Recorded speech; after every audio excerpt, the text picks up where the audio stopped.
Hello students, I am Dr. P.C. Cambodia, Associate Professor in the Department of English, BSR Government Arts College, Alwar, Rajasthan. Today I shall introduce you to the poem The World is Too Much With Us. It is a poem composed by William Wordsworth.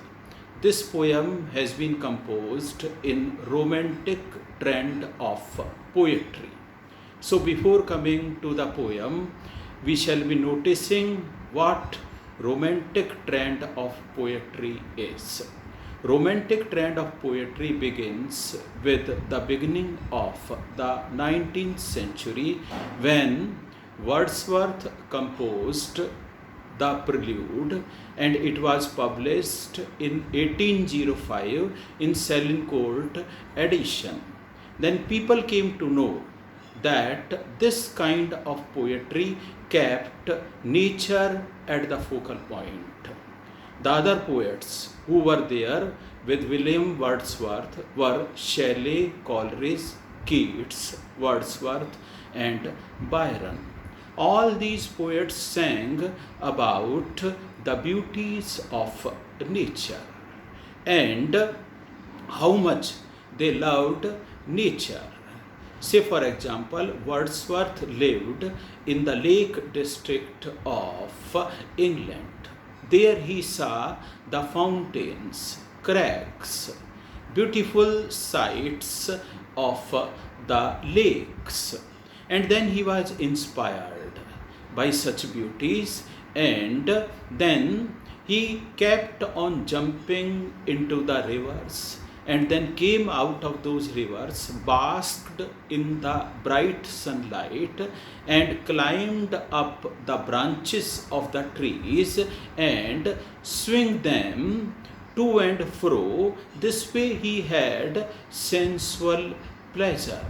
But when he grew up, he came to know that the nature has got formative influence. It provides us food in form of fruits, in form of cereals that we eat, and when we eat, we have our own growth of our own body, then development of our mind.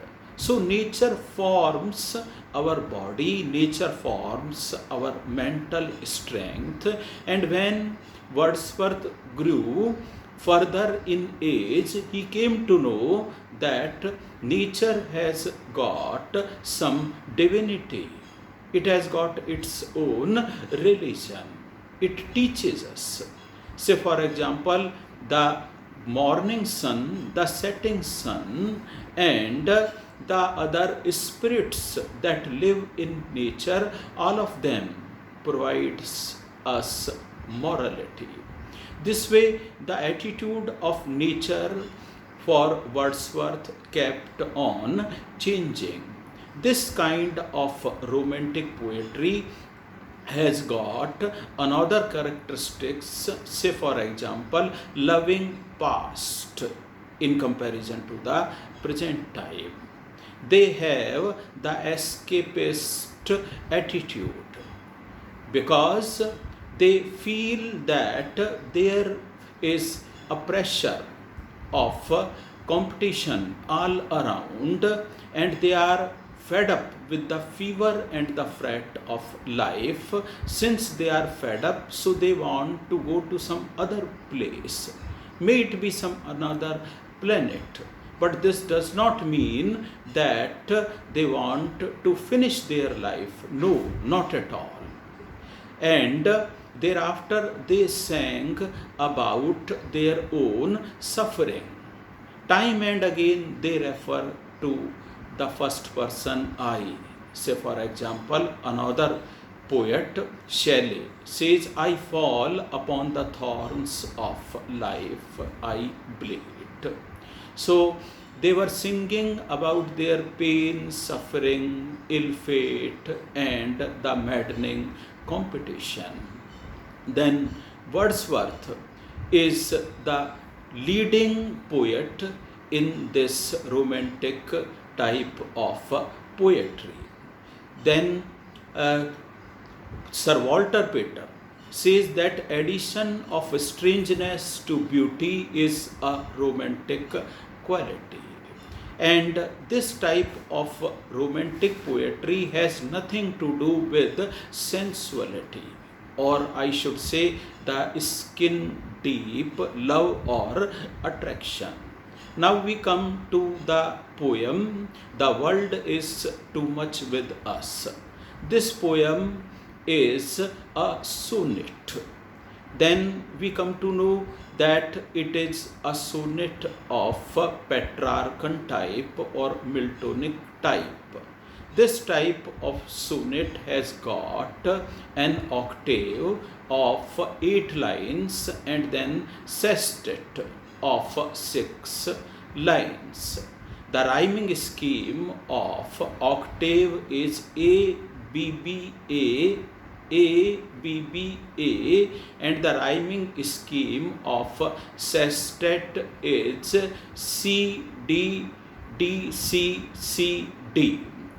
And then one point or one concept is touched in the octave and the another concept is touched in the sestet.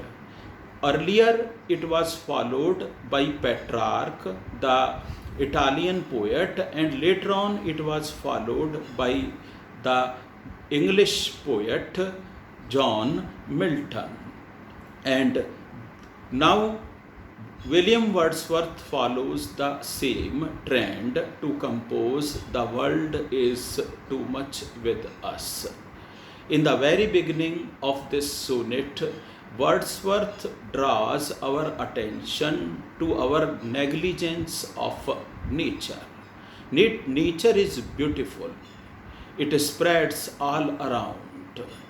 And the beautiful scenes of sky, the seashore are there in front of us. But we do not look at them.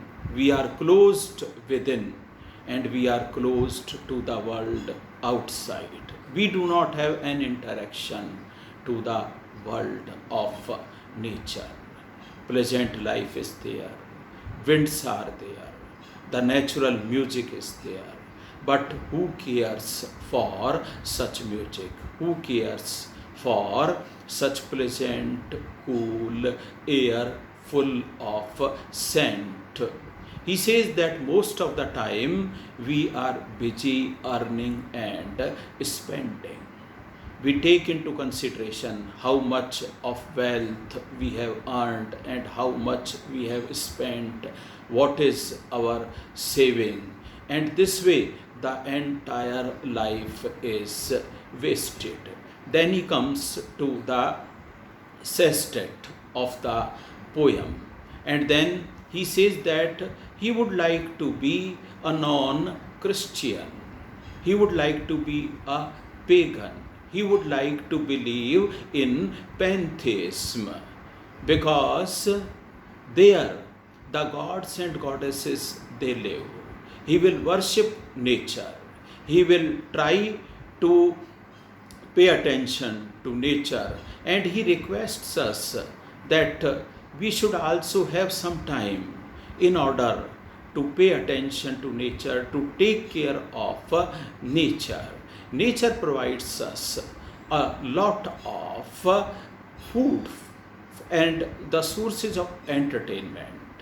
He himself says that whenever he was involved in some sports and nature was not involved, if those sports were indoor, then he participated them languidly. So nature can be a source of fun, a source of our recreation, a source of our mental peace, pleasure. We can go inside deep nature, try to feel the silence over there. We should try to be friendly with the elements of nature, such as trees, such as the reptiles over there. We should try to watch how nature changes and what nature teaches us. This way, the poem is, of course, a short poem, but it gives us a message that we should be one with nature and we should not try to develop artificial life of remaining indoor and always turning our back on nature. Such attitude is disliked by nature, as he himself is a person who walked maximum on foot in nature in comparison to any other poet. This way, the poem teaches us to love nature, to respect nature, and to be a part and parcel of nature. Thank you so much.